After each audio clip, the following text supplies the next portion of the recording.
छोटी छोटी बातें। फ़ोन की घंटी बजी और शिवानी ने फ़ोन उठाया। उधर से कोई बोला भाभी और रोने की आवाज़ आने लगी। शिवानी ने प्यार से पूछा, क्यों रो रहे हो छोटे बच्चे की तरह? अमित रोते हुए बोला, भाभी। और फिर सुबकने की आवाज़ आने लगी। शिवानी बोली, पहले चुप हो जाओ। अमित थोड़ा शांत होकर बोला, भाभी प्लीज़ भैया को छुड़ा दो, मुझसे ऐसी बात मत करो, मैं फ़ोन रखती हूँ। शिवानी ये कहते हुए फ़ोन रखने लगी। तभी उधर से आवाज़ आई, भाभी प्लीज़ फ़ोन मत रखना भाभी, भैया की गलती नहीं है। क्या कह रहे हो तुम? तुम्हें पता भी है मुझे तुमसे इस विषय में कोई बात नहीं करनी। कुछ और बात है तो बताओ भाभी, मैं जानता हूँ। अमित रूंधे हुए स्वर में बोला। शिवानी न चाहते हुए भी थोड़े गुस्से से बोली, क्या जानते हो? यही कि भैया ने आपको मारा, और क्यों मारा ये भी जानता हूँ। अमित थोड़ा धीरे से बोला। शिवानी को अब गुस्सा आने लगा और वो थोड़ी तेज़ आवाज़ में बोली, ये सब कहने को तुम्हें किसने कहा भाभी? किसी ने नहीं। मम्मी पापा तो किसी वकील से मिलने गए हैं, उन्होंने तो आपसे बात करने को मना किया है। अमित ने जवाब दिया। तो फिर क्यों बात कर रहे हो? तुम इन सब बातों में मत पड़ो। शिवानी गुस्से से बोली, कैसे ना पढ़ूं? वो मेरे बड़े भाई ही नहीं, सब कुछ है। मैं उनके बिना कैसे जीऊँगा? गलती मैंने की और सज़ा भैया भुगत रहे हैं। अमित कहकर चुप हो गया। तुमने कोई गलती नहीं की। तुम्हारे भैया ने मुझे मारा है, एक बार भी नहीं, 2 बार। पहले थप्पड़ मारा और फिर अगले दिन गला दबाने की कोशिश की। शिवानी झुंझलाहट में सब बोल गई। अमित भी चीख कर बोला, माँ ने कहा था कि उसे सच जान। उसने अमित की स्कूल की यूनिफॉर्म की टाई और बेल्ट क्यों छुपाई थी? वो भैया को बार बार फ़ोन करके परेशान किए जा रही थी। भैया ने बताया था कि आपने ऐसा कुछ नहीं किया। उन्होंने कहा, आप झूठ बोल रही हैं, आप चाहती ही नहीं कि मैं पढ़ूं। बस भैया को गुस्सा आ गया। मैंने सोचा भैया जब शांत हो जाएंगे तो मैं सच बता दूंगा। तुम क्या कह रहे हो तुम्हें पता भी है? शिवानी हैरान होकर बोली। अमित धीरे से बोला, हाँ भाभी मैं जानता हूँ मैं क्या बोल रहा हूँ। 24 जनवरी सुबह 5 बजे आप दोनों बेंगलुरु के लिए निकल गए थे। मुझे लगा था उस दिन मैं स्कूल की छुट्टी कर लूँगा, पर मम्मी पापा बोले, नहीं कोई छुट्टी नहीं, स्कूल जाओ। स्कूल में मेरा टेस्ट था और मैंने याद नहीं किया था। मम्मी पापा को पता था कि बुधवार को स्कूल की यूनिफॉर्म की चेकिंग होती है, इसलिए मैंने टाई बेल्ट जल्दी से बेड में नीचे डाल दी और उनके साथ ढूंढने लग गया। बस ढूंढते ढूंढते समय कट गया। मम्मी को लगा आप छुपा कर गई हैं।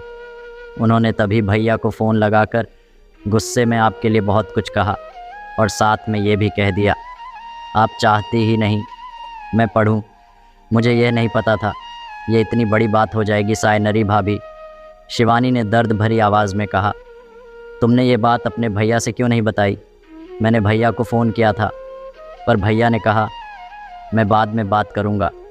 मैं डर भी गया था भाभी, प्लीज़ मेरे भैया को जेल से निकाल दो, उनकी ज़िंदगी ख़राब हो जाएगी। उन्होंने बहुत मेहनत की है, तब जाकर इतनी अच्छी नौकरी मिली है। भाभी प्लीज़ मेरी खातिर। ये कहकर अमित ज़ोर ज़ोर से रोने लगा। शिवानी बोली, चुप हो जाओ, मैं तुम्हारे भैया को जेल से निकाल दूंगी, पर तुम प्रॉमिस करो तुम हमारी इन बातों के बारे में कभी किसी को नहीं बताओगे, अपने भैया तक को नहीं। आज के बाद मुझसे बात भी नहीं करोगे। शिवानी ने फ़ोन रख दिया। फ़ोन रखकर वो फूट फूट कर रोने लगी। थोड़ी देर बाद चुप हो गई और कंप्लेंट वापस कैसे लेनी है सोचने लगी, क्योंकि पापा ने ही वहाँ से थाने फ़ोन किया था और पुलिस रात को आकर पकड़ कर ले गई थी। तभी दरवाज़े पर बेल बजती है। वह दरवाज़े के पीपा होल से देखकर दरवाज़ा खोल देती है और दरवाज़ा खोलते ही अपने पापा के गले लगकर खूब रोती है। उसके पापा की भी आंखें नम हो जाती हैं। फिर उसके पापा उसे चुप करवाते हैं और उसे कहते हैं, तैयार हो जाओ, थाने जाना है, FIR लिखवानी है। रात को सिर्फ तुम्हारे प्रोटेक्शन के लिए पुलिस उसे ले गई थी। शिवानी पहले अपने पापा को पानी देती है और फिर चाय बनाकर लाती है।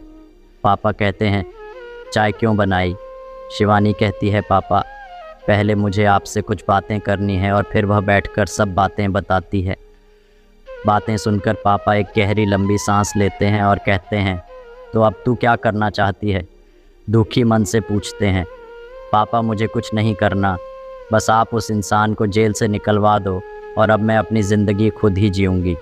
अभी आपके साथ आपके घर जाऊँगी और नौकरी करूँगी, बस अभी और कुछ नहीं। उसके पापा उसके सर पर हाथ रखकर एक लंबी सांस लेते हैं और कहते हैं, बेटा वो तेरा घर है और सदा तेरा ही घर रहेगा। भावुक हो उठते हैं, फिर अपने को संभालते हुए कहते हैं, तू जो चाहे कर, बस खुश रहने की कोशिश कर। और खुद के आंसू संभाल नहीं पा रहे थे। ऐसा ही होता है, बाप का प्यार आए तो थे रोष से भरे हुए ये सोचकर कि उसे सज़ा दिलवाकर ही चैन की सांस लेंगे, पर बेटी के आंसुओं और बातों ने शांत कर दिया। कभी कभी घर की छोटी छोटी बातें घर तबाह कर देती हैं, घर बसने से पहले ही उजाड़ देती हैं, सपनों के ताजमहल मिनट में ढेर कर देती हैं। मेरी बेटी का क्या कसूर था, ये सब सोचते हुए उठते हैं और शिवानी से सामान पैक करने को कहते हैं। फिर पापा बेटी थाने जाने के लिए निकल जाते हैं।